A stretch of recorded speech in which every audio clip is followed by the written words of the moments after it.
El 25 de noviembre de 1999, un niño de 6 años fue encontrado sobre una cámara de neumático frente a Fort Lauderdale, tras 2 días a la deriva luego de que naufragara la embarcación rústica en la que su madre pretendía llegar de manera irregular a Estados Unidos.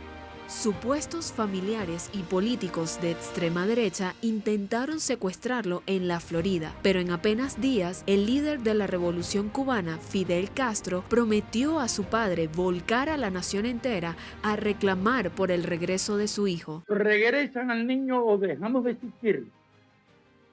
Iniciaba así una de las más épicas batallas diplomáticas, políticas, de ideas y solidaridad libradas por el pueblo cubano. 25 años después, Elian González es un político e ingeniero industrial que lucha y trabaja por su Cuba natal.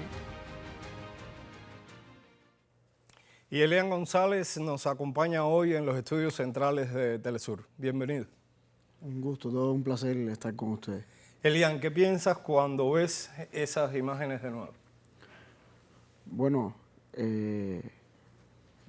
yo creo que no graciadamente son recuerdos lindos, pero más allá del suceso y de todo el golpe emocional que puede haber generado en mí, también está el recuerdo de un padre luchando, veo a nuestro comandante y todo lo que hizo, todo el empeño y cómo logró movilizar a todo el pueblo de Cuba y cómo después supe a través de las propias experiencias de mi papá y lo que se me fue contando, que no solo fue el pueblo de Cuba, sino fueron muchos pueblos, como el venezolano, como los hermanos y amigos en diversas partes del mundo, que se sumaron y apoyaron a que yo regresara a la patria al lado de mi familia y de mi papá.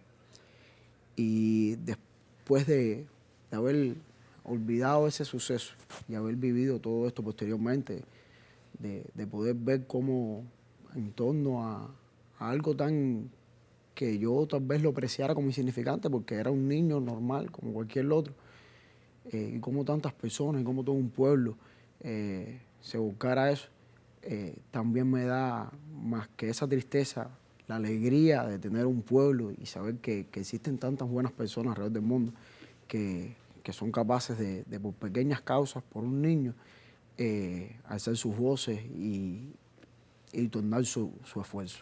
Pero ¿qué sentimientos o reflexiones te genera en particular el papel de Fidel Castro, que asumió esta batalla como fundamental para el destino de tu historia personal, pero también para el destino de un país, para el destino de Cuba? Yo creo que en este caso Fidel nos volvía a repetir su idea central de que ningún hombre queda atrás, de que ninguna persona queda atrás, y que era capaz de simpatizar y preocuparse por un niño más, un niño de pueblo, un niño que no pertenecía a una clase social diferente, no pertenecía a una cúpula, una élite, no pertenecía a nada que le otorgara un privilegio sobre otro niño, y que solo cuando vio el reclamo de un padre se sentó con él, lo vio justo, lo vio real, dijo que era justo y dijo que era necesario y valía la pena hacer todos los esfuerzos porque volviera a Cuba. Y como decía él mismo, o regresan al niño o desaparecemos. Y echó una lucha, buscó todo un pueblo a que si era necesario desaparecer, desaparecería, pero el niño tenía que regresar. Y yo creo que detrás de todo está ese pensamiento de que todos importan, de que el más mínimo no es tan mínimo como tal vez él se perciba, sino que tiene su lugar, tiene su importancia y no lo van a dejar atrás. Cuba, Fidel liderando esa batalla, el pueblo cubano, te rescatan y regresas a Cuba un 28 de junio, pero meses después espera Fidel para conocerte personalmente, para ir a hablar contigo. ¿Por qué esperó tanto? ¿Cómo recuerdas aquel momento? Bueno, yo puedo hablar desde desde mi percepción y desde las anécdotas de los compañeros que estuvieron ahí y le preguntaron en un momento por qué no fue y cómo me lo han contado. Y yo creo que Fidel para todo tenía una forma magistral de conducirlo. En primer lugar, cuando yo llego, él no va ni tan siquiera al aeropuerto. Estaba justo en el salón donde me recibe mi familia, pero él no aparece en el salón. Él se quedó en una habitación continua. Ahí estuvo con mi papá, estuvo con mis abuelos, celebró porque él vivió eso como un triunfo también personal, un triunfo, celebró mucho, pero no salió a mi encuentro. Y años más tarde, una persona que estaba cerca de él cuando iban hacia el aeropuerto a recibimiento, me decía que le preguntó, ¿y comandante, usted no va? Y su respuesta fue que ese era su momento.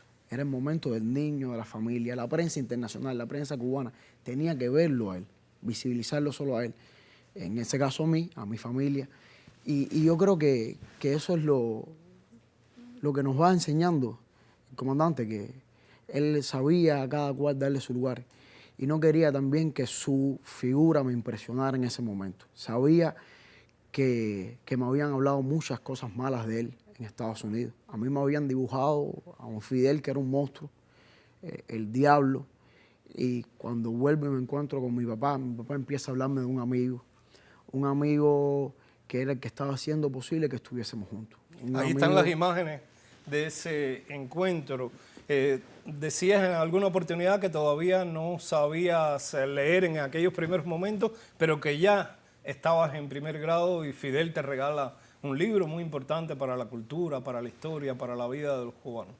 Exactamente. Él esperó cerca de un mes y medio a que yo tenía mucha materia atrasada, había perdido prácticamente el primer grado, y que yo emparejara, se me involucró rápidamente otra vez a la escuela y que yo terminara ese primer grado, para que yo pudiese ya decir que sabía menos leer y escribir, y entonces poder llegar con el libro. Él mismo me lo dice, hoy tú no vas a entender este libro, lo vas a leer mucho tiempo después y podrás entenderlo, podrás leerlo. La edad de oro. Y me hace una jarana, me dice, ten cuidado, junto con el libro me da una caja de bombones, y dice, ten cuidado, no te comas el libro y vayas a leer la caja de bombones. Y entonces, después de todo eso que me habían hablado de un Fidel monstruoso y todas las historias de mi papá como un amigo, quedaba por mí conocerlo. Y cuando él llega era impresionante porque más allá de su historia, más allá de su espíritu, de todo lo que puede irradiar, físicamente también impresionaba. Un hombre alto, un hombre de una gran barba blanca, cabello blanco y entonces un traje impresionante militar. Eso deja a cualquier niño perplejo. Pero fueron sus jaranas, su gesto, la forma de llegar a cada uno de la familia y dejarme para último a saludarme. Y como al final llegó a mí y me dijo, yo te conozco, he oído mucho hablar de ti. Y al final él rompió ese cerco, él rompió ese misterio detrás de será el monstruo, será el amigo, y se convirtió en eso, en el amigo. Ese amigo mantuvo una relación contigo durante largo tiempo. ¿Cómo fueron las conversaciones con Fidel? ¿En qué medida crees que influyó en tu forma de ver y de asumir la vida? Hay muchas cosas que recuerdo de Fidel. Y hay un pesar. Desearía haber sido mayor o un poco mayor para poder recordarlo mejor, para poder haber aprovechado más esos encuentros. Pero sí hay algo importante y es que no recuerdo nunca una petición de Fidel. Es decir, en todos los encuentros, él se preocupaba por cómo estaba y simplemente él se limitaba a pasar un momento afable, compartíamos, nos divertíamos. Si él llegaba a la casa y yo estaba haciendo alguna actividad, estaba pintando, él trataba de involucrarse a la actividad. Pero no hubo una demanda de él.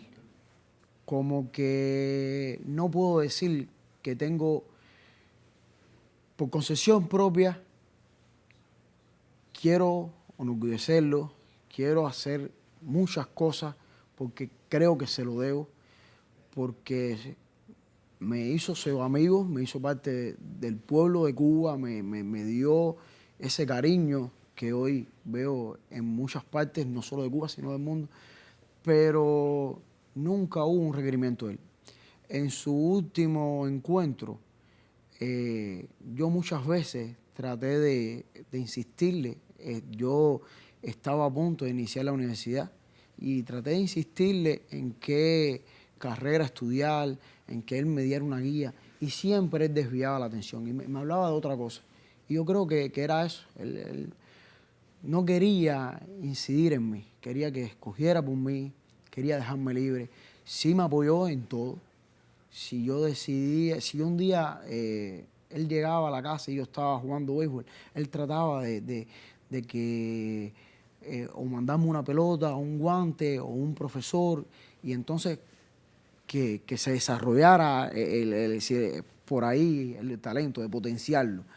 Pero nunca hubo una presión de su parte. Pero más allá de eso, ¿tuviste algún tipo de privilegio por esa cercanía con Fidel Castro? Yo creo que el hecho de que Fidel me visitara, de que Fidel me dijese públicamente su amigo, yo creo que ya ese era el privilegio. Yo creo que muchos privilegios vienen después arraigados a eso, que son en cualquier lugar que uno está en Cuba, que se te acerquen y te digan el amigo de Fidel, el niño de Fidel, que te traten con cariño, y que te traten con cariño porque te ven como eso, como un ser allegado a Fidel. Yo creo que ese es el mayor privilegio que me dio esa amistad. Pero ¿en qué momento eres consciente entonces, ese niño que de repente se ve en el centro de una disputa entre un pequeño país y uno de los países más poderosos del mundo? ¿En qué momento eres consciente de que estás en medio de esa batalla o que has sido protagonista tu historia personal de una batalla legal, política, de ideas entre dos países? Yo creo que aún no soy ni muy consciente de todo, pero pasó mucho tiempo después de ser niño para poder entender qué es lo que había pasado y qué había significado. Y yo creo que ya cuando entro en la secundaria es que empiezo a entender mejor qué es lo que había transcurrido y qué peso había tenido para un país y para las decisiones en la política exterior de ambos países. Hay algo muy importante que yo siempre he recalcado. Yo me siento como parte de ese proceso, pero no la parte fundamental. Yo me siento como la parte que estuvo en el centro, pero que el papel fundamental lo jugó Fidel, lo jugó mi papá, lo jugó el pueblo, los niños que iban a esas tribunas y hacían el reclamo, lo jugó la solidaridad dentro de Cuba, en el mundo entero, pero también dentro de Estados Unidos. No es justo ni de agradecido menospreciar lo que hizo el pueblo también norteamericano. Y yo creo que fue algo que pudo dividir al pueblo cubano del pueblo de los cubanos americanos o de una parte de los cubanos americanos. Pero creo que también fue algo que pudo visibilizar a Cuba dentro del pueblo estadounidense y unir al pueblo estadounidense con el pueblo cubano, porque le dio una causa justa para verlo y para luchar junto a ese pueblo, porque así lo hicieron. Y muchos fueron los que reclamaron y muchos fueron los que escribieron y llamaron a Clinton en aquel entonces y exigieron que yo regresara a la patria. Y son muchas las anécdotas de personas, incluso cubanos americanos, que en aquel momento estuvieron velando la casa de aquellos tíos y que estuvieron en contra de que yo regresara con mi papá, que mucho tiempo después vinieron a Cuba y casualmente me encontraron un día en la calle y en muchos casos me han dicho, yo personas ya mayores, abuelas y abuelos, y me han dicho, yo fui uno de los que no quería que tú regresaras a Cuba. Y cuán equivocada yo estaba por la política, por mil cosas, porque hoy me doy cuenta que tú tenías que estar con tu papá y que tú tenías que estar donde tu papá lo decidiese. ¿Y qué te dice el pueblo cubano cuando hoy te ve en las calles? Soy testigo de esa intensa batalla de más de casi 7 meses. Hice muchos trabajos en Cuba sobre el tema, sobre el caso Elian. Se decía en aquel momento por la participación en aquellas tribunas abiertas. ¿Qué te dice el pueblo cubano hoy? Lo fundamental, yo creo que hay 3 frases fundamentales. Yo grité mucho por ti. Era liberen Elian, liberen Elian. Yo aún guardo tus fotos y como gasté zapatos. Yo creo que eso en el cubano ha quedado ese recuerdo. Pero es también la forma en que lo dicen. Es decir, claro, es que no fueron muchas marchas, no, había que no, hacerlas de manera diferente los actos. Un día era una marcha, un día nunca era ha una sido un tribuna. grité mucho o un gasté mucho zapatos como un reclamo, sino más bien que lo hicieron con gusto. Y hoy, cuando me ven y me lo dicen, sobre todo noto en ellos el orgullo de verme y de verme aún en Cuba y de verme luchando por esas mismas causas que ellos defendieron y estar en el camino de la revolución y en el camino pegado al pueblo. Y entonces es cuando yo digo, al menos lo estoy haciendo bien, porque siempre he tenido el tesón de que hay que enorgullecer a Fidel, hay que enorgullecer a mi papá, pero hay que enorgullecer a ese pueblo y a todas esas personas que lucharon. Y hay muchas formas de hacerlo, pero tal vez nadie podía predecir que yo fuese más o menos inteligente o más o menos de una forma u otra. Yo creo que lo que sí quedaba en el carácter y en la formación, y se podía predecir, no se podía predecir, pero era lo que se aspiraba, era que Elian no se fuese de Cuba, estuviese junto a su pueblo, estuviese junto a su familia, respondiera a ese padre y fuese el hijo que ese padre aspiraba. Y yo todos los días lo que trato es eso, ser ese hijo orgulloso de ese pueblo, ese hijo orgulloso de ese padre y ese hijo orgulloso de Fidel. Y llegó un momento triste para ti, fui testigo de eso también, cuando subías la explanada de la Plaza de la Revolución en aquellas honras fúnebres a Fidel Castro. Telesur estaba allí reportando aquello y tuvimos oportunidad de entrevistarte, de tener tus primeras impresiones. A la luz de hoy, recordando aquel momento, ¿qué piensas, qué sientes? Yo tengo que reconocer que las primeras horas, incluso el primer día tras la noticia, yo aún estaba en un estado de shock, no lo asimilaba. Pasaron días para poder sentarme, tener el luto de verdad que me pedía. Mira qué joven eras. Pero sobre todo, yo creo que pensaba en que en ese momento tenía que llegar un día. Nunca lo esperamos, nunca lo quisimos, pero iba a llegar. Y cuando veía a todo el pueblo desfilar y las personas que llegaban y todo lo que se estaba desempeñando, yo decía, no fue una obra en vano, no fue una vida para nada sin fortuna, porque la mayor fortuna está en eso, en que hoy tiene un pueblo que lo recuerda, que lo llora, no solo un pueblo, varios pueblos. Y yo me decía, al final, sus últimas más grandes batallas las pudo ver triunfales, pudo ver el retorno de los 5 héroes, pudo ver a Cuba en una etapa de acercamiento hacia Estados Unidos, siempre con su increíble talento para certeramente alertarnos y prever el peligro, pero pudo ver la inmensa mayoría de sus batallas victoriosas.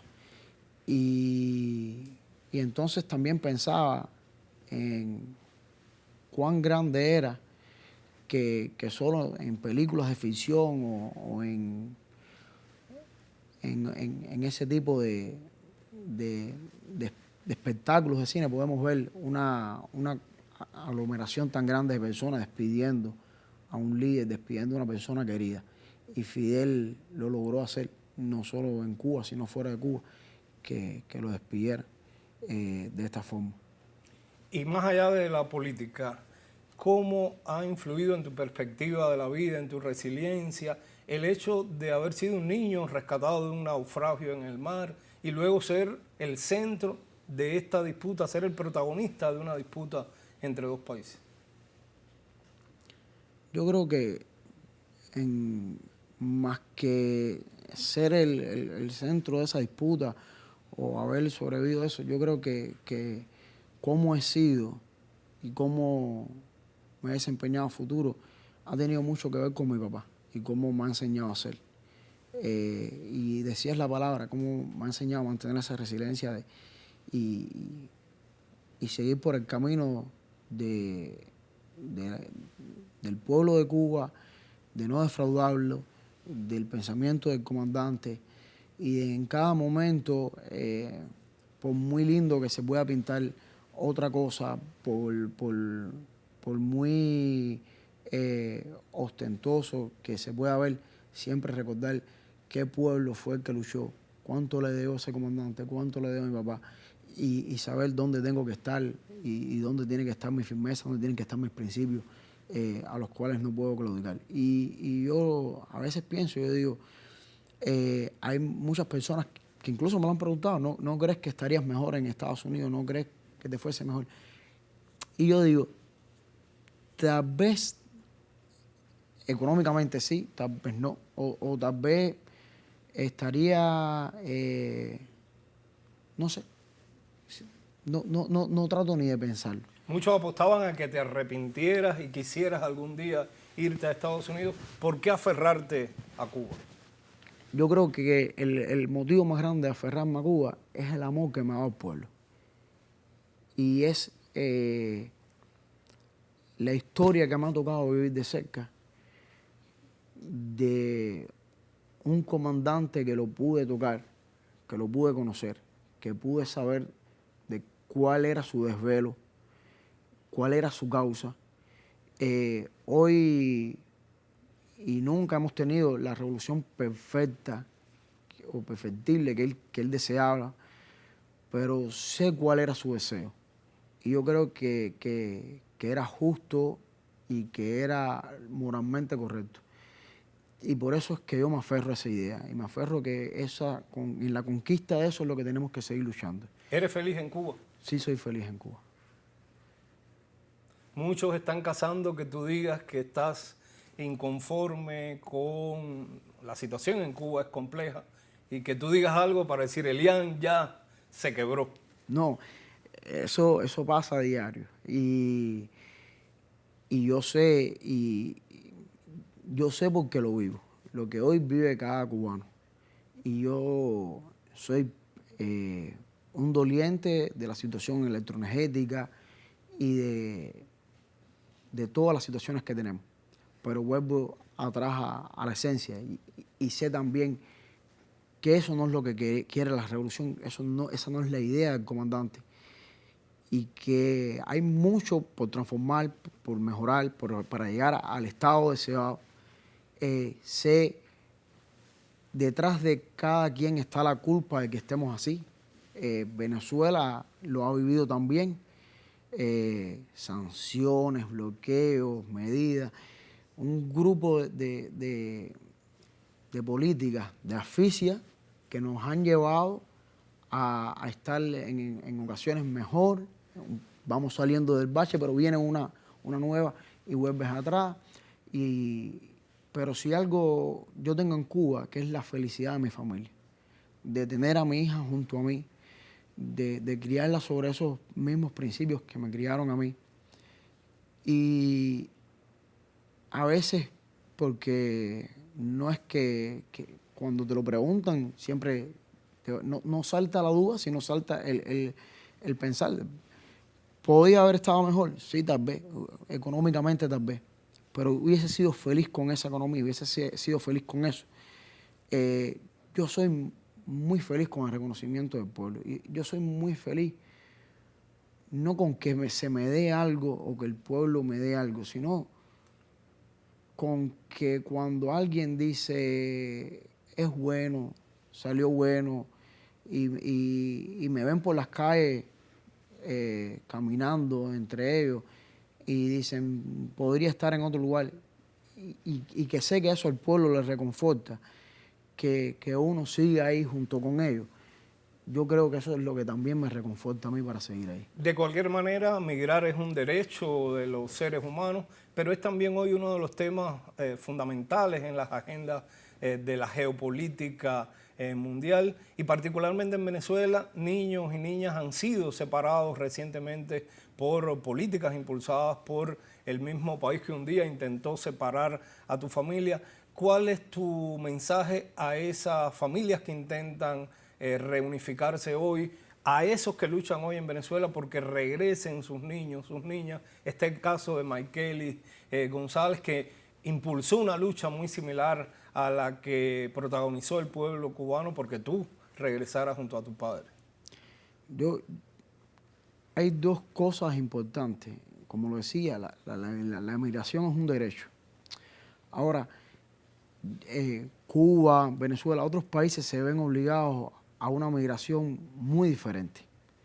Una migración que es irregular, que es insegura, por ende, y con un beneficio que no tienen otras nacionalidades, que es para eso mismo, para propiciar. No te doy un visado directo para que llegues felizmente a tu destino, pero sí te doy un grupo de prioridades a la hora de entrar por cruce fronterizo. O a veces te engañan, te prometen cosas y no te las dan, y provoca lo que está sucediendo hoy. Entonces lo que sucede es una migración. Entonces, si bien la migración es un derecho, se debe hacer de una forma regular, de una forma que siempre proteja la vida, no solo de los mayores, sino también de esos niños, que pueden un día verse como me vi yo y como hoy se están viendo estos niños acá en Venezuela. Y por supuesto que mi deseo es que al final estén juntos a su familia, que el caso se desenvuelva para bien y que siga con el arribo de los restantes niños. Y cuanto se puede alzar la voz desde Venezuela, desde Cuba y desde todas las latitudes para, como mismo se hizo en mi caso, apoyar para que los niños puedan volver al seno de su familia, ocurra sin traumas para ellos, sin más dilación, y buscar siempre las formas de que una migración que en su estado más pleno es un derecho, pero que sea regular, que sea organizada y que no se tenga que lamentar ni pérdidas de vida, ni después separaciones forzadas por políticas arbitrarias y que lo que buscan es eso, el descontento,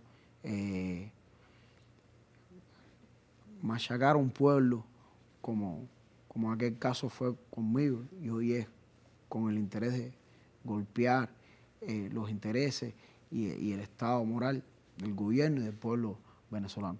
Este año inicia ya, este día, este 13 de agosto, el centenario de Fidel Castro. Un último mensaje de cara a todos los homenajes que vienen en los próximos meses.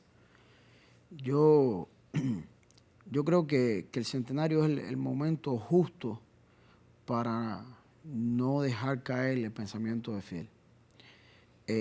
Fidel propiamente nos las puso difícil cuando en su inmensa humildad, sencillez, nos pidió y dejó un grupo de indicaciones para que no se elevara el culto a su personalidad.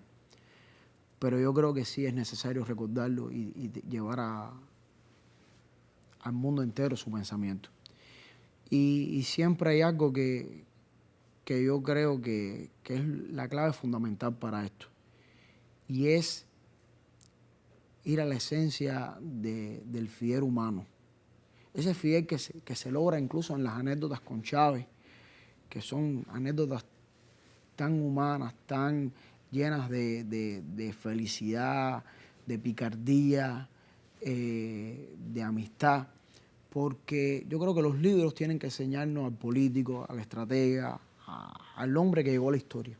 Pero yo creo que lo que nos cautiva son las anécdotas íntimas, las anécdotas que nos hacen ver que era un ser humano con virtudes, con defectos, pero además de ser un ser humano, tenía una inmensa capacidad humana de sentido por la humanidad, por el bien de los demás, por preocuparse de las pequeñas cosas que nadie se estaba ocupando en aquel momento, ya desde años antes se ocupaba. Y se ven en cada... Y yo creo que detrás de Fidel hay grandes historias, pero hay que contarlas por la parte pequeña, por la parte de su surgimiento, de su inicio, de la forma más que más pueda llegarnos. Y un ejemplo es Telesur, como desde años antes, desde la creación de Telesur, ya Fidel estaba sembrando la idea en Chávez y estaba conspirando con Chávez de que tenía que haber un medio que contara las historias de los pueblos de Latinoamérica, de los pueblos del sur, de qué estaba pasando en cada una de esas comunidades indígenas y cuáles eran sus problemas sociales, y con todo tipo de perspectivas, que se hablara la perspectiva del rico, la perspectiva del pobre, y que cada cual sacara sus conclusiones. Pero yo creo que incluso es propicio para el aniversario de Telesur contar esa historia de buscar cómo fueron esas vivencias y esa conspiración para llegar a esta bella obra que lograron construir. Y es la forma más genuina de atraer a las personas a ese pensamiento de Fidel, enseñándoles cuán humano, cuán íntimo, cuán amigo logró ser. Y cuando se cautiven con eso, que estoy seguro que se van a cautivar cuando conozcan esas historias, ya entonces aprenderán que fue un comandante, que fue un guerrillero y todo su historia. Gracias, Elian, por compartirnos también tus experiencias cercanas con Fidel Castro, por esa historia personal que viviste muy cerca de él, y mucho tendrás que hablar para contar precisamente esas anécdotas humanas durante este centenario de Fidel Castro. Gracias por acompañarnos, gracias por compartir con la audiencia de Telesur tus experiencias, Elian. Muchas gracias.